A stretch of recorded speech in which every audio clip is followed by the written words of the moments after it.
I guess what I would argue is that what you call the deep state might be what the Supreme Court is taking on now, and its look at administrative law. Ad law is getting kind of poked and scraped a little bit by the Supremes when they come after the FTC, for basically being judge, jury, and executioner. That to me is an attempt to roll back some of the power of the deep state.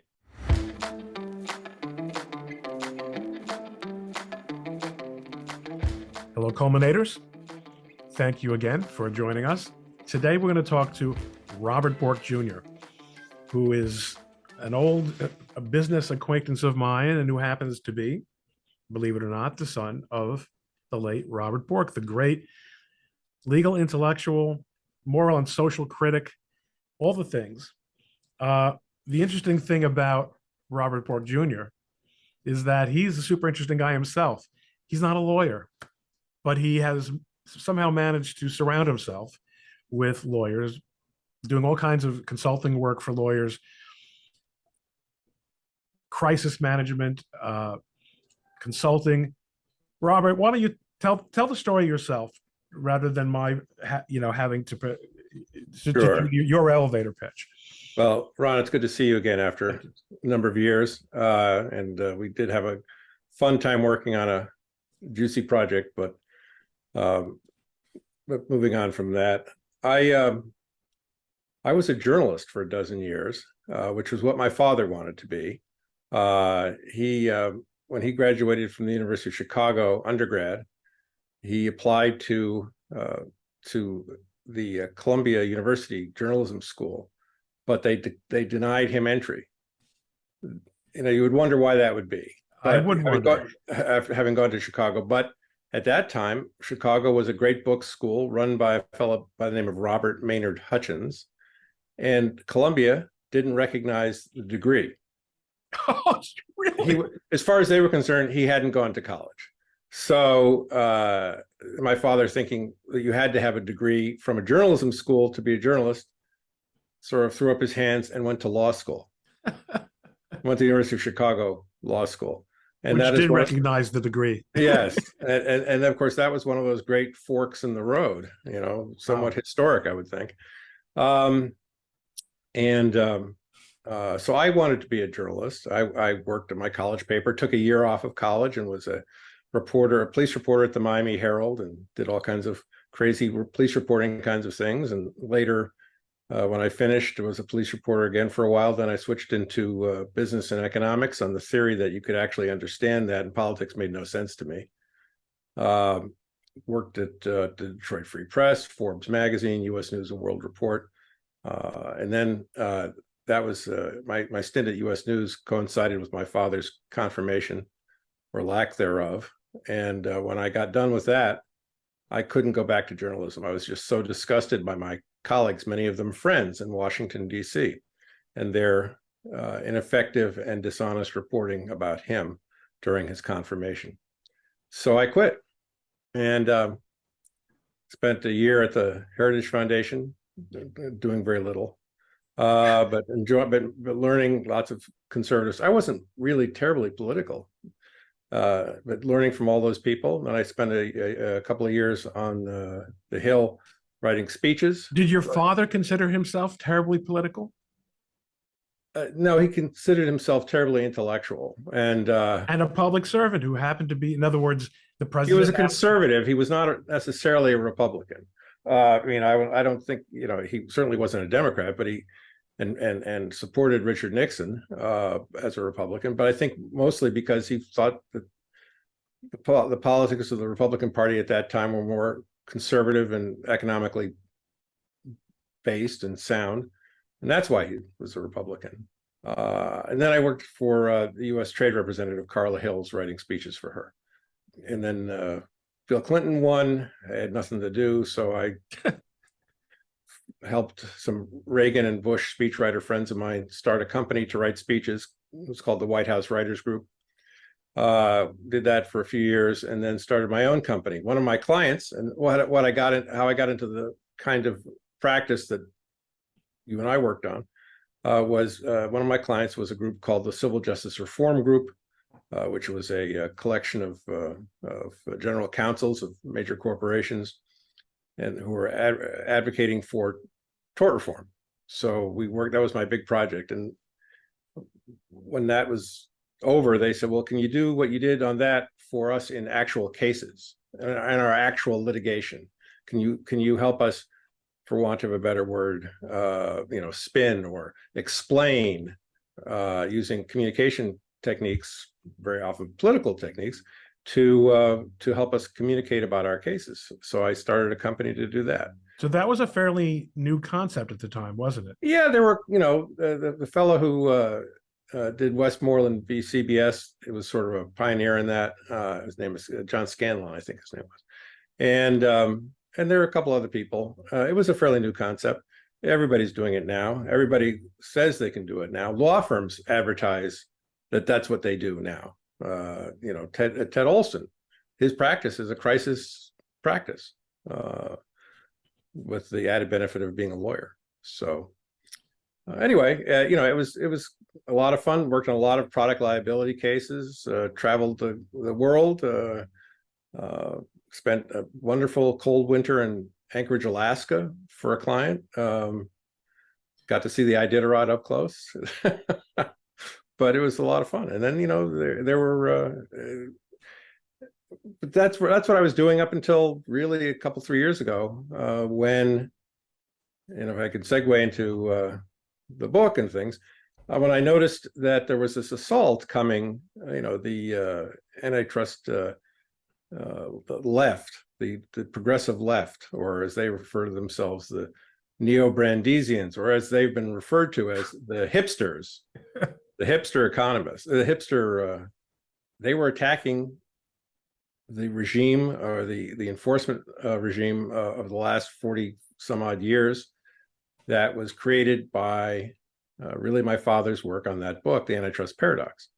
And I decided I had to get into the fight. But let me just back up and tell you a little bit about my father's thinking and work in antitrust.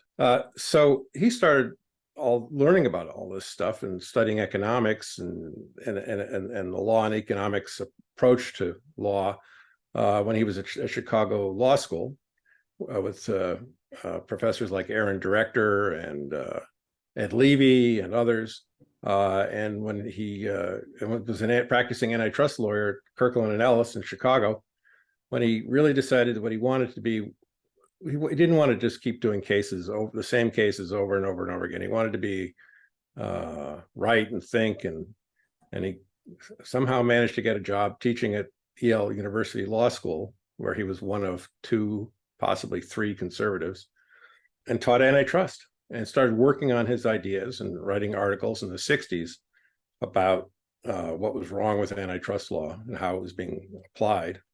So for purposes of people who Yes. are not antitrust groupies, which is, we are Which is pretty much everybody, yeah. which is almost right. I mean, the fact is, I was in Chicago when I was in law school in the 80s. So I had law and economics on the brain, and I took 2 antitrust courses. And then I went on to Case Scholler, which had done all that antitrust work for Texaco.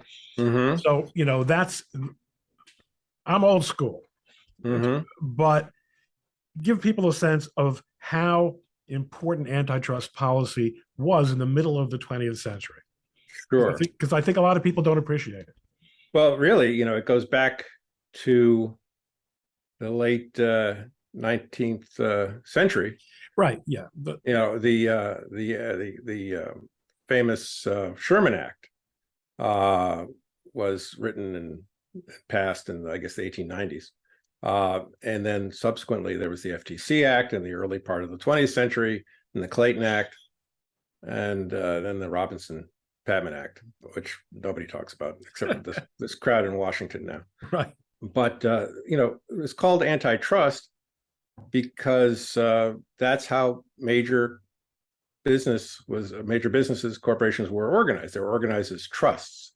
So you had the, Standard Oil Trust, and you had when there developed concern about how big they were. In other words, these trusts would own the various Standard Oil companies. Right. So that you'd have the flexibility of not having an overly large corporation, but they would coordinate their actions so that Standard Oil of Pennsylvania would not be in any way competing with Standard Oil of New Jersey. And they would act as a group in order to eliminate competition.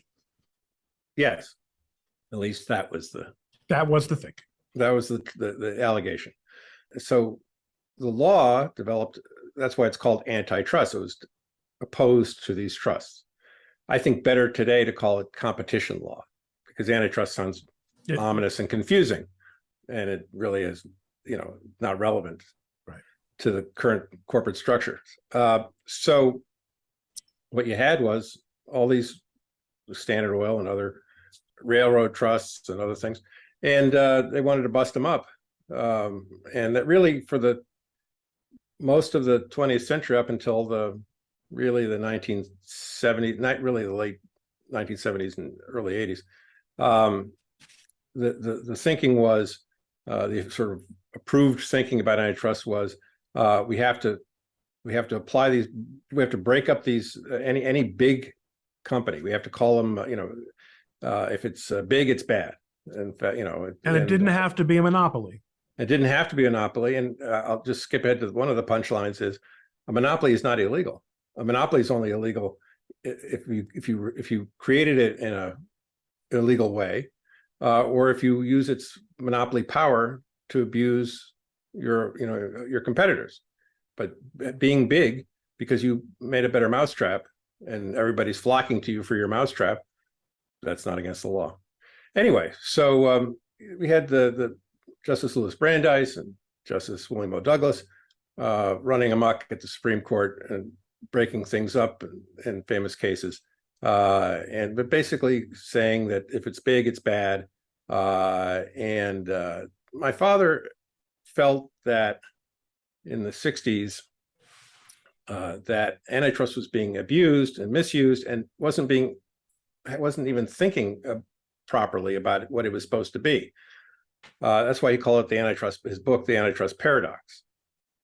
It was not being used really for the benefit of consumers. It was protecting weak and inefficient competitors from bigger, more efficient companies. And as you know, one of the most common axioms in antitrust cases, opinions, is the purpose of the antitrust laws is not to protect competitors, but to protect competition. So yes. Even if your father would sign on to that formulation, I assume he would argue that what was being protected were, as you say, weak competitors rather than a competitive market. Right. Exactly. But when he started working on this book in the 60s, he taught himself, and I remember this vividly when I was young boy, really, about 10, 12, 13 years old, being up in his office in the attic on Huntington Street in New Haven.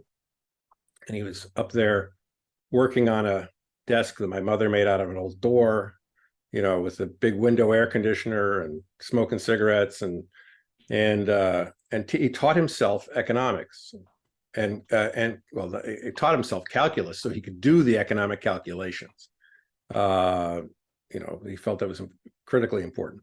And so he wrote this book really in the late 60s. It was delayed by 10 years in publishing because he was appointed Solicitor General by Richard Nixon. He felt he shouldn't have a book about taking on the policy of another division of the Justice Department while he was Solicitor General. And also my mother had become very ill at that point. So he just didn't finish it. Finished it in 1978. It was published then. In 79, amazingly, the Supreme Court cited it in an antitrust case.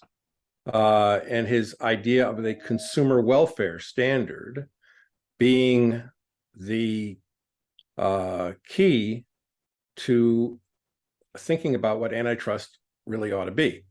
It should really be for the benefit and the welfare of consumers, not for the benefit of the companies themselves. And when you say, so now we're using the term welfare the way economists use it. Yes. which is to say, not welfare programs, but welfare meaning the benefit, the utility as an aggregate of the people that the policy is purportedly meant to protect. Correct. And so if the Supreme Court in that case, which was called Ryder v. Sonotone, about hearing aids, and other cases since, has really ingrained the consumer welfare standard in the law through judicial fiat. There is no statute. There's no antitrust law called Bork or anything else, or consumer welfare statute. It's all based on the court's interpretation and an application of antitrust laws, using that as the basis for its application. And it has been that way for 43 years. And I would argue, and others would argue, that during that period, we've seen more innovation, more growth, more job creation, not just because of the consumer welfare standard, but because of other sort of more conservative, laissez-faire, free market policies that have allowed the economy to grow. At the same time, of course, in Europe, they don't do that. And you don't see that economic growth. You don't see that job creation. You don't see, there's no, French equivalent of Apple. There's no Palm, there's no, it doesn't happen because they don't have a way, they don't think about economics and the law the same way we do. Now, let's take a step back. Yeah. To my discredit, although we were all, just as a generation ago, we were all Keynesians. When I was in law school, we were all Borkians, of course, but I actually never read the Antitrust Paradox in full. Your father obviously accepted the premise, or at least for argument's sake, and that's what I'd like to know, that a degree of non-laissez-faire government intervention to promote the consumer welfare standard was an appropriate policy under antitrust laws. Did he? Yes, he did. In my travels in this area of law in the last couple of years, I met people who've argued with me that there's no appropriate application of antitrust law. The government should stay out of it. The only thing they should do is break up any government sanctioned monopolies, like AT&T was broken up years ago, and created the Bell companies, and then created the world we live in today. But yes, he thought that there were appropriate applications, and two thoughts on that. One, of course, was he famously, towards the end of his life, in the 90s, sided with the antitrust division of the Clinton administration, of all things, in Microsoft case.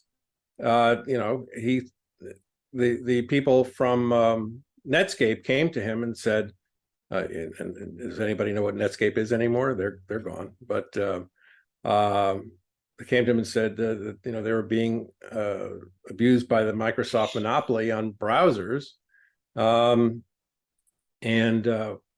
thought he should take their side. And he said, no, but convince me. And they did. And so he then worked with Ken Starr, and the late great Ken Starr, really on the side of the government on the Microsoft case, which of course resulted in almost nothing being accomplished in the end. But and why was that? Was a lack of, were they just not prepared to fight the way these things were fought a generation ago? I think part of the problem, yes. I think part of the problem is also that, as with many things in antitrust, you start a case, and by the time you get around to finishing it, the market is different. In these tech markets, let me run something by you. Yes. That if someone stopped me on the street and asked me why the Microsoft antitrust case went nowhere, I might have said, by this time, although there were certainly judges on the bench who still remembered the glory days of antitrust, the antitrust law had really fallen into desuetude, and the cases that were brought in the 60s and 70s, it was just part of the back and forth. It was just what federal judges did a lot of. And by the time Clinton is kind of blowing the dust off, I don't know whether the claims were made under the Robinson-Papin Act or the Sherman Act. They probably were both. They always are. There just wasn't this. It wasn't part of the lexicon, the paradigm of how the law dealt with policy. I mean, do you think did your father ever talk about that, or did you ever get a sense that just there wasn't an appetite for it? Doesn't ring any bells with you? Because I'm just trying to think I'm trying to think about the conversations we had about it. But no, I think I would say in some ways, he was a victim of his own success with consumer welfare standards. That was exactly what I was thinking. Yes, which people mistook for a belief in we don't need antitrust law. Right. The consumer welfare standard is a neutral, small d democratic principle which gives antitrust a focus on doing what the best thing possible to ensure competition, which is to make this consumer the center of all the considerations in antitrust, not a whole range of other things that the left is trying to bring in now, like equity and labor and ESG and all that stuff, and use antitrust to enforce those things. No, the consumer is at the center, and I think the consumer was really at the center of the Microsoft case. It was the nature of the issue was bundling, browsers with operating systems, and ultimately, one can argue that they won, and everybody's bundling, and they're not. That's not quite the offense it was. No one understood then, and I don't think they understand now, the value of network effects in all of this. Anyway, so that went by the boards. Later, he was asked by Google to help them. It was actually the last professional thing he ever did, when they were under investigation by the Federal Trade Commission for having a monopoly in search, which has come around again now. And he and Greg Sidak wrote a paper together about that, arguing that it's kind of complicated, but no, they don't have a monopoly in search. And I would say one can actually look around now and make that case even more easily, because there are so many search engines out there, not just sort of mega search engines like Google, but Walmart has a search engine, to go through Walmart to get, and Amazon is a search engine, and almost anytime you go on your computer now to find anything, whether through any company's website, you're using a competing search engine. Twitter is a search engine. Twitter is a search. People get their news through Twitter, and I think the news organizations kind of ticked off about that, but.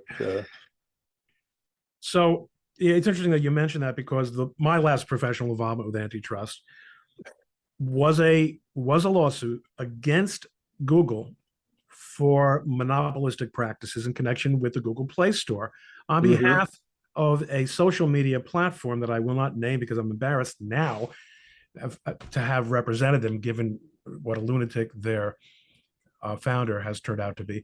But God, I want you to tell me. I didn't want to talk about Gab. It's embarrassing.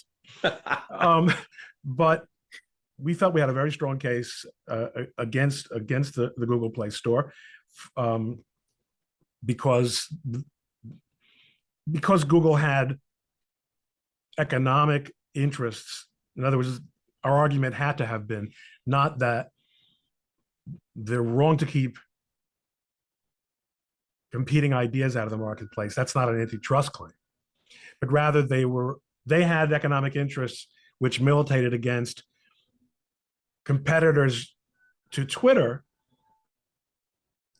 coming into the market because they had a partnership with Twitter. The client got cold feet and dismissed the case after a couple of weeks, and we never got to see where that went. But Google, separate and apart from what the left is doing now, the right has also had its interest in shaking the tree of antitrust again and saying, hey, whether it's a search monopoly or whether it's an advertising practices monopoly, which I think is where the action is right now with the state attorneys general. And this kind of gets us into the whole topic of these big technology companies that make massive acquisitions. They obtain all kinds, they've got all kinds of vertical integration, although what you call vertical has to take on a new meaning because they're so comprehensive. In other words, when Ford integrated vertically, right, it was, from the sheep to provide the wool for the seats, up to the finished product. When Google, on the other hand, buys Waze, or no, they didn't buy Waze. They bought the company. What became Google Maps, or did they buy Waze? I think they bought Waze. They bought Waze, right? And Waze is the engine for Google Maps. Right. Oh, that's exactly that's what it is. So, but they also have a separate Waze product, and there's also a separate Waze product, and it's also it's behind lots of private branded. And to a large extent, this stuff is a lot more complicated than what the games the Rockefellers are playing with petroleum. Right. You're right that there is a lot of people disregard network effects. And when people talk about monopolies today, there's, well, one of the wise ass retorts in social media when somebody complains about the way they don't like Twitter is being run, the way they don't like YouTube is being run, start your own. To which the response is, well, the only way people can talk about start your own is if they don't understand network effects. Now, was network effects, when did network effects always exist and we're only talking about them now for some reason? And if so, why are we only talking about them now? I think they've always existed. It's just bigger and more powerful now. I mean, as the network grows, it's more powerful. But there are newcomers in all of these areas. There are new search engines, DuckDuckGo, and others. Some of them I've never even heard of. Well, Bing. I mean, going back to Microsoft, and there's your horizontal, your diversification of services. Microsoft. Oh gosh, they're bundling. If Microsoft hadn't maintained a presence in the browser space, they probably would have never developed Bing. I mean, Bing really is a competitor for Google in search. Right. I wouldn't go so far as to say the Microsoft Edge is giving Chrome any worries right now. Yeah. I can't get rid of it. It keeps coming back. And or every time you do an update, right, and Microsoft says, this system would work a lot better if you would use our recommended browser. Really? Right. What recommended browser is that? Right. But I think what I was going to say was when people go on about the all-seeing, all-powerful Google, I remind them about Yahoo. I mean, Yahoo was there first, and Yahoo keeps niggling its way back into my browser. But yes, I must have that attachment, that extension also. There's something called Chrome search. Right. What the hell is that? And I've deleted it so many times. I know. I have to keep going in and changing things. But so what were we talking about? So there's network effects. But you actually started something a few minutes ago, which was network effects. Well, no, actually, I want to go back to the thing about my father. And I brought up Microsoft because you said, well, everybody thinks he doesn't like application of antitrust law at all. And so there's the Microsoft case. And I would say if he were alive today, he would, like a number of state attorneys general are doing now, be looking at ESG and its application by asset managers and proxy managers as a similar kind of collusion and monopoly power, in investment. You see them basically, these companies have essentially 70 trillion plus in assets under management. Well, the And whole they're concept of institutional investing, yes, that's something that was not on the radar in the 60s when your father was writing his book. yeah. And so CalPERS, they're forcing corporations, some of them very willingly, but coercing, at least pushing at the small end of the thing, into adopting all these ESG rules and standards and being scored on what they do, and ultimately denying capital to companies that don't want to do it, particularly oil and gas companies and others. So energy companies and anybody who's and of course they keep expanding what the definition of ESG is. So if you're a company that gives money to Republicans, that's you get scored badly. If you get if you have depending on what your internal rules are about labor and labor unions and other things, you get scored badly, and that denies you capital. So I think he would be looking at this very seriously as one of the great monopolies, or cartels, the ESG cartel of all time. so that ironically, to some extent, you might argue that this is a joining of the antitrust paradox with slouching towards Gomorrah. Because the policies that are being pushed by these institutions are illiberal. Yes. In the guise of liberalism, they are profoundly illiberal. Yes. And plus, what we have now, and here's where I warned you, I want to go a little bit before I'm happy to do it. Which is we've got the government coming in and becoming part of the game. And there's this, before, there are two things, right? First, there's this convergence of the state and the corporation, which probably became easier following the consumer welfare standard to some extent, arguably, but also the institutionalization of big government in a way that, obviously Reagan would have been horrified by, to the extent that you got this phenomenon called the deep state, which is basically all your friends, right? Wait a minute. All my friends. I want you to know I moved out of Washington 2 years ago, so okay. I'm in rehab. Well, after growing up in New Haven, where you live in a normal part of America now, or well, almost normal. I live just to the east of Charlottesville. Okay. So all right, far enough away from the Beltway that I can't hear the road noise, and but I still hear all the chattering from the chattering classes up there. I guess what I would argue is what you call the deep state might be what the Supreme Court is taking on now, and its look at administrative law. Ad law is getting kind of poked and scraped a little bit by the Supremes when they come after the FTC, and for basically being judge, jury, and executioner. That to me is an attempt to roll back some of the power of the deep state. And ironically, you have revanchists like my friend Adrian Vermeule saying, no, deep state, administrative state's great. This is exactly what the Constitution had in mind. Let the experts expert. Really? Well, I would argue you're hanging out with the wrong people. There's a lot we don't agree on, but he's a great intellectual. I would argue that many of these independent agencies are largely unconstitutional. And I'm not a lawyer. I just sort of intuit this from hanging around with the wrong people, as you say. But it does strike me that when we send our representatives to Congress, they ought to actually represent us. They ought to actually decide what the policies are that these agencies apply. What they do is they say, there's a problem, go fix it, and don't bother us with the details.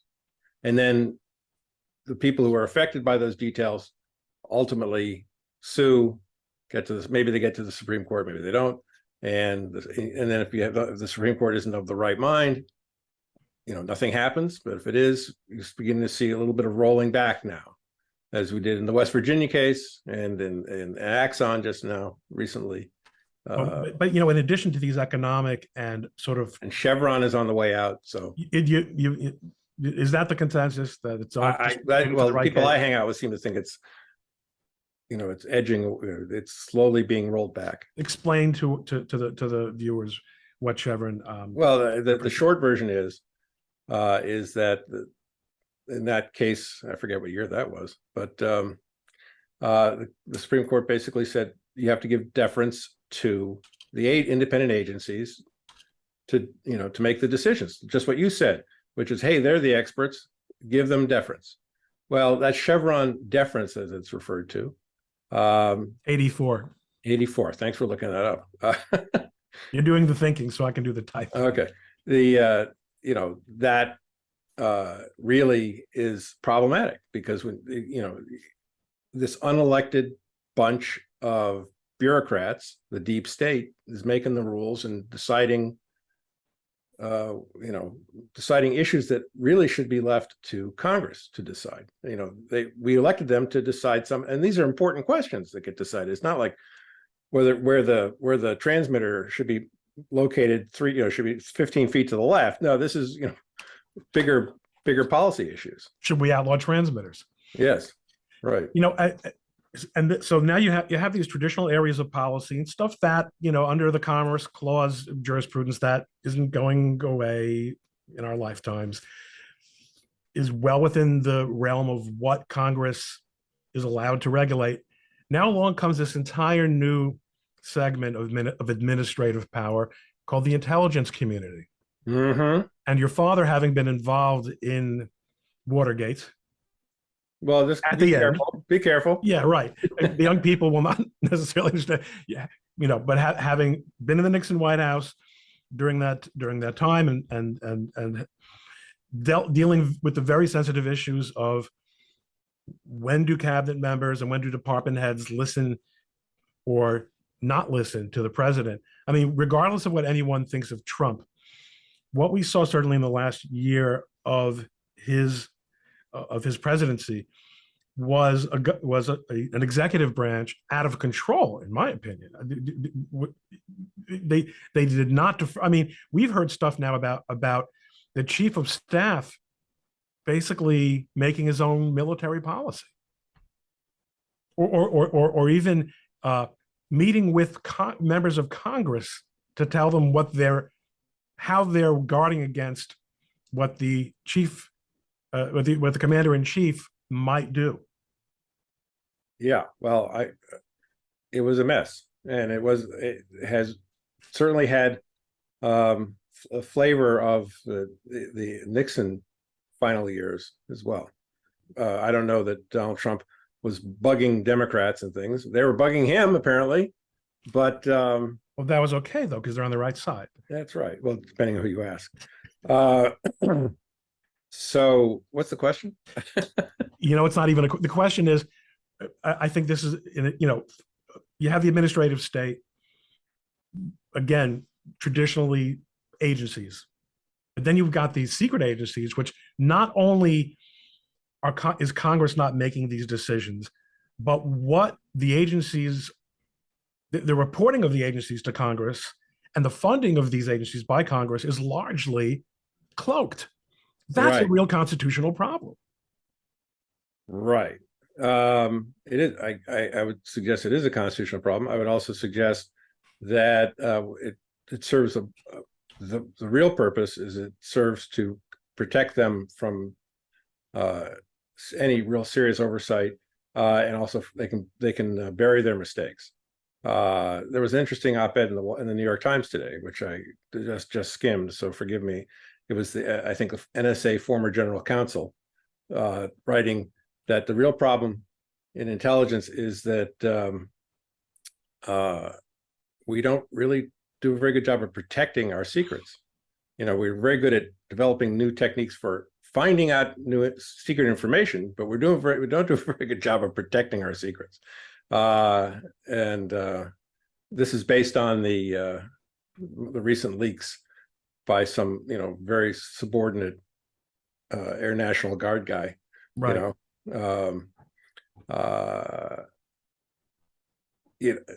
I would argue that we need to do both. We need to protect our intelligence, but we also need to have better oversight of it. And they, as I understand it, they're not.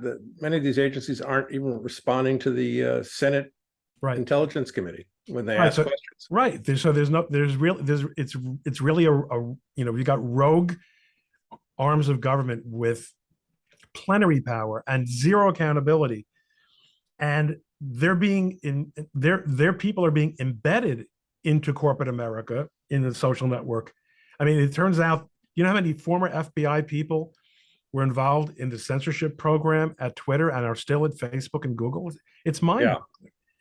So I'm sure that if your father were still with us, and I'm sure you wish he were for so many reasons, he'd have lots to say about this. Well, I do, because I have lots of questions I'd like to ask him. But, I bet, and I feel the same way about my father, who was not a professor at Yale or a great legal scholar. Your father changed the world by virtue of changing America and changing the way American courts deal with the American economy. Definitely, as you point out, the extent of innovation and just the entire way business is done in this country. And you, again, just to finish off, you brought back the book, you republished it as part of an effort to address what you thought were inappropriate vilification from this new crowd. Yeah, I mean, look, I listened to what Elizabeth Warren was saying back in several years ago, and she was organizing, the left-wing economic equivalent of the Appalachian meeting. She got the Lena Khan and Tim Wu and these other lefties together, and they began to plan their assault on antitrust, which is actually, when my father was writing the book in the 60s, something he was very worried about. He was worried about the socialists hijacking antitrust, decades before. Well, they've done it now, and they're in power, and they're trying to change antitrust law and bring cases. Luckily, they're losing many of them, but they think sooner or later they're going to break down the wall. And if Biden get enough judges nominated and confirmed that have no understanding of economics or antitrust, they'll get some good decisions. I hope not. I hope not. And but it's absolutely, anything seems to be possible these days in the courts. Yeah. Mm-hmm. Bob, I think we probably could go on for hours like this. We seem to have a lot of common interests, and we've always enjoyed working together. I hope we have a chance to do it again soon. Thanks for spending this time with us. So enjoyed myself. Thank you. Good to see you again. Same here. And, yes, do ask me back, and we can now expand beyond antitrust into other subjects. Excellent. Thanks again. Thank you.